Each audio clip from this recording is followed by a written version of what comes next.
Petaquilla Gold para extraer el oro de Molejón, mientras cerraba negociaciones para vender la mina de cobre, que además posee oro, plata y molibdeno. Fue acusado de peculado cuando fungió como gobernador de Coclé, pero rehuyó la justicia supuestamente devolviendo los fondos y recibiendo país por cárcel. Con Martinelli comenzó a extraer y exportar oro. Se calcula que por casi $300 millones. Entró en crisis.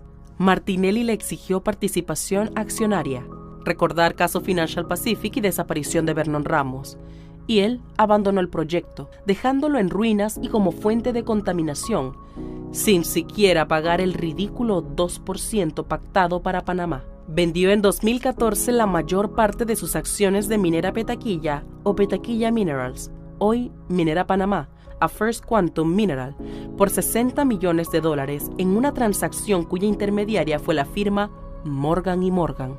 Tuvo que abandonar el país prófugo de la justicia en 2015, dado el conjunto de demandas que se presentaron en su contra por distintas razones.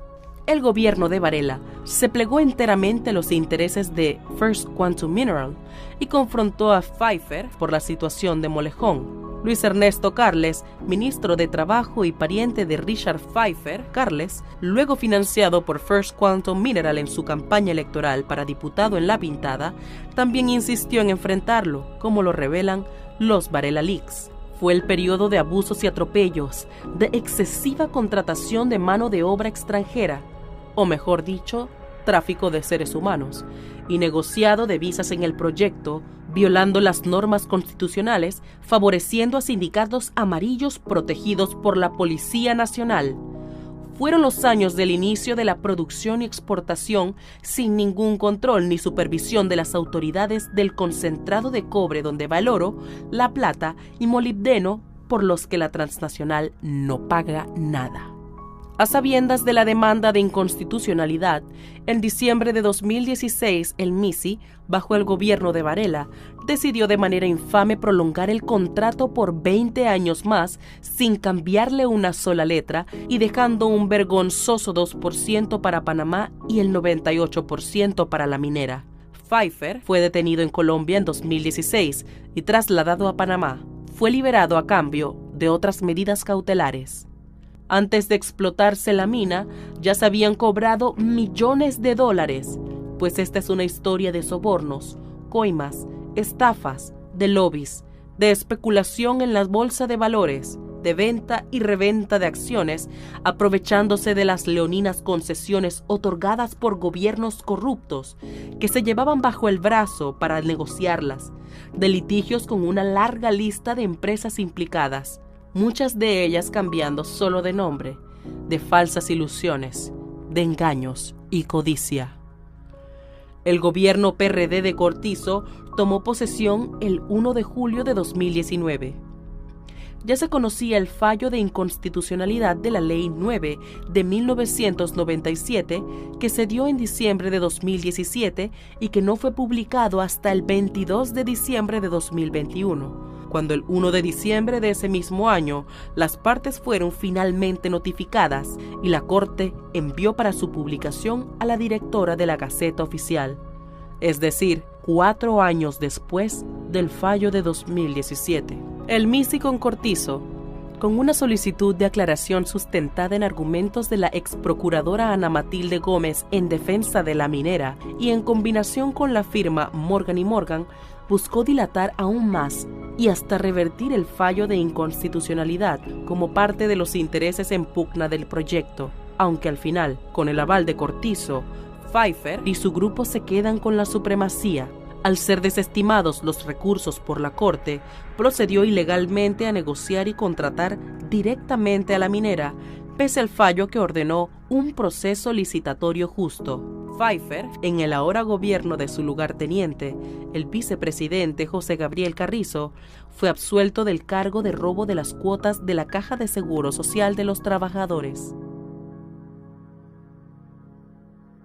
Luego de más de 2 meses y medio, el Gobierno Nacional y Minera Panamá lograron un acuerdo para aprobar el texto final del contrato de concesión para el proyecto Cobre Panamá. El gobierno de Cortizo busca imponer un nuevo contrato ley minero que legalizará la maleantería y el robo, como por ejemplo el caso de la tina de Relave, que ocupa 2.000 hectáreas fuera del área de la concesión, lo cual constituye un peligro contaminante del agua de los ríos circundantes y por ende de los habitantes de las comunidades aledañas, así como de la flora y fauna, y que según el ministro de la NAM, Milciades Concepción, se le reconocerá a la minera en esta ocasión. Es también leonino por las mismas razones del contrato anterior. Viola los mismos artículos, números 17, 32, 159, 257 y 266 de la Constitución Política de Panamá, por los que fue declarado inconstitucional. Por cuanto se trata de una ley aprobatoria de un contrato donde no se cumplió con los rigores, determinado lo anterior, resulta innecesario el examen del resto de las disposiciones invocadas.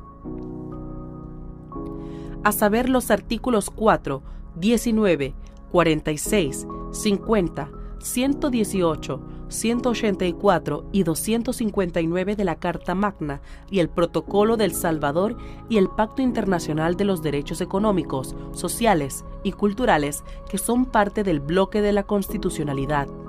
El gobierno de Cortizo ignora el hecho ya establecido en el fallo de inconstitucionalidad de que sigue vigente el Decreto de Gabinete 267 de 21 de agosto de 1969, que creó el régimen jurídico especial para el otorgamiento de concesiones mineras en la zona de los yacimientos de Petaquilla, Río Medio y Botija. Cualquier nuevo contrato debe hacerse con apego a esta disposición. En este recorrido de saqueo y robo, los tres poderes del Estado se confabularon contra los intereses nacionales. La Asamblea aprobó y va a aprobar un contrato de ley a sabiendas de que es inconstitucional, como cómplice permanente del atraco a la nación. Sucesivos gobiernos han permitido el robo a la nación y el establecimiento de un cuasi enclave colonial donde se violan los derechos laborales, se irrespetan las leyes y la constitución del país, donde la autoridad es el CEO de Minera Panamá, el australiano Tristan Pascal, y donde la minera se apropia de tierras del Estado en pleno corredor biológico mesoamericano.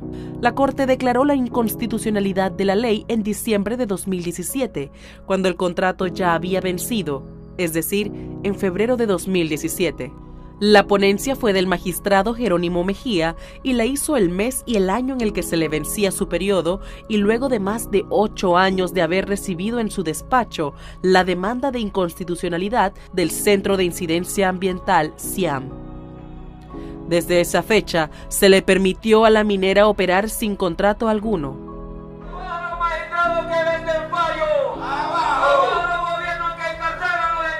Venimos a pedir la derogatoria de los artículos que permiten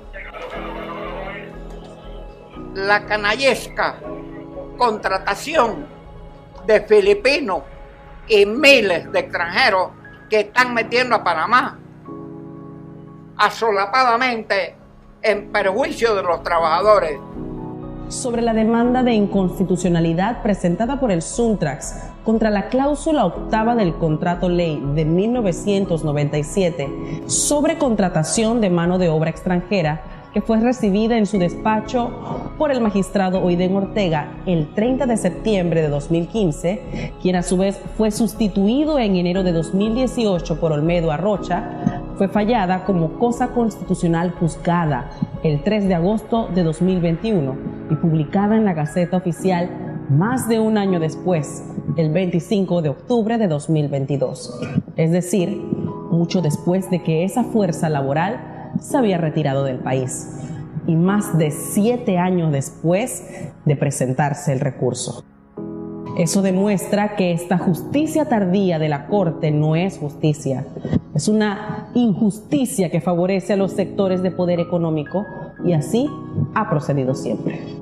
El gobierno, diputados y magistrados saben que el nuevo contrato ley también es inconstitucional, pero poco les importa la legalidad porque están seguros de que se fallará como la primera vez 20 años después. La consulta pública que anunció el ministro del MISI, Otto Boyd, Federico Alfaro Boyd, no es vinculante y es una